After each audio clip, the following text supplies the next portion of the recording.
This film comes to us from producer Harry Novak, who is no stranger to the channel. He brought us all of those hicksploitation romps from Bethel Buckaloo, The Pigkeeper's Daughter, Country Cousins, and of course, Midnight Plowboy.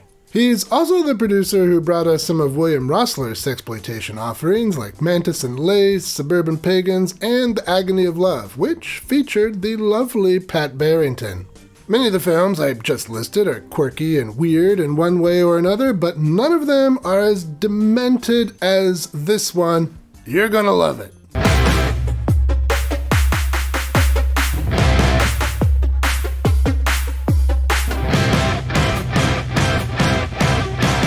Welcome to Exploitation Reviews, and me, Rob, and today I'm taking a look at The Toy Box from 1971. This bizarro slice of sexploitation weirdness has been described by reviewers as sick, vile, depraved, and unhinged. And you know what's weirder? This movie comes on this Harry Novak double feature disc from Something Weird Video, and the second feature here, Toys Are Not for Children, is somehow even more of all of those things. But that one is a drama, this one is sleazy crazy, so let's watch this one. A model train drives us through the credits. Oh, Marsha Jordan, nice. And then we open on a woman in a car. It's raining and she's running late to a party. The people going to the party think it's a wake for Uncle, but according to the lady, he's not dead. She recounts the time her friend Ralph gave her a birthday present, which was recommended by that uncle. I probably can't even tell you what it is, considering where we are and how they've been acting lately. It is a silly place. So let's just say it uses batteries and makes the ladies... She tests out the present, and that, for sure, is nothing you can see here on YouTube. Man, I just work here. But of course, we don't have to stay here. Support the channel on Patreon and get access to uncensored, spicy versions of my reviews. Link is in the description. So, back in the present, no pun intended, we learn that the woman in question is a pro, Ralph is a little rough with her, and then he shows her what she looks like in the mirror. That was pretty weird. But apparently it's all practice for what will happen later at Uncle's. All the guests have to prepare a kind of performance for him, and... hold on to your butts. It's about to get weirder still. You see, the party is awake for Uncle. He's dead, but he can still talk. Good evening, my two pets. What have you prepared for me tonight? So what we have here is a story about people who put on adult performance art pieces for a corpse that can talk, and if that corpse is happy with the performance, the performers get a gift from the toy box. Who writes this stuff? Well, the director, Ronald Víctor García, who went on to be a pretty successful cinematographer. He shot Fire Walk with Me for David Lynch, amongst other things. Anyway, downstairs, our first performance. A man in a toga has two women chained up like horses pulling a chariot. There aren't nearly enough clothes in this scene to show it here, so let's skip ahead to the next performance. Uncle is watching this lady. Wait a minute, sorry, that's not a lady, that is a goddess, the one and only Uschi Digard.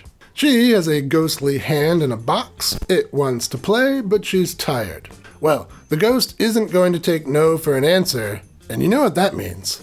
The Grape Ghost has returned to Exploitation Reviews. Grape Ghost, he's got something to give. Grape Ghost, he knows where you live. Grape Ghost, you can't tell him no, because Grape Ghost is ready to go. Grape Ghost, from the makers of VeggieTales. Oh man, I missed that guy. Back at the party, the first guy we met wants to go, but the door is locked and the maid has been stabbed. Some other weird stuff happens. A head appears on a table, a knife appears, which seems to compel the guy to use it, and in perhaps the sickest performance, a butcher has some private time with the meat he's about to carve. The meat, by the way... But don't worry, before things get too gross, the scene turns into some steamy jungle hot tub fantasy because sure, why not?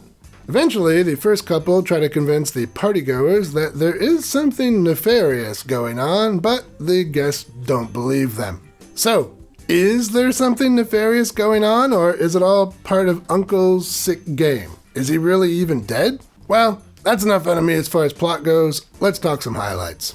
This thing is wall-to-wall skin, and everyone is gorgeous. And by everyone, I of course mean the women. Men don't count. Although, props to the guys, some of them must have been Italian because they were proud of their pasta. The noodles were all cooked, of course, no firm, brittle spaghetti here, although some were perhaps al dente. Beyond the macaroni con carne, one has to marvel at just how freaking wild this movie is.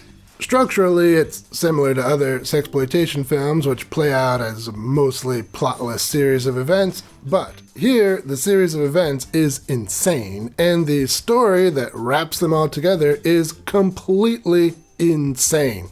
This is ostensibly a horror film, but it's not a slasher or a creature feature. It does have some of those elements, but it's mostly of the psychedelic horror sort. And it is marginally effective as a psychedelical horror film, thanks to some good photography. The lighting here is top-notch. I particularly like the way the uncle is filmed in blue. Nice and creepy. I wonder if I could do that. You know, this is the second time today I've been blue. But beyond the nice-looking cinematography, the weirdness, and the beauty on display, the film's not perfect. Like a dead guy watching a show, this film has some shortcomings. Well, it's that combination of horror and sexploitation that might not sit well with some people. A few sequences aside, like the return of our friend the Grape Ghost, this isn't really a sexy movie. Many of the sequences are kind of disturbing or outright gross. Like that butcher scene I mentioned earlier. I didn't think it was possible to discuss you. And at the same time, it is obviously a sexploitation film and structured as such, and since it's made with that as a priority, it doesn't really work as a horror film. So we're kind of left with a film that tries to do two things, and because those two things don't mix very well, it fails at both. At least, that's how it will strike some people. I don't think that, though. I appreciate the film for its commitment to the bizarre and the gross. Kind of reminds me of some past relationships.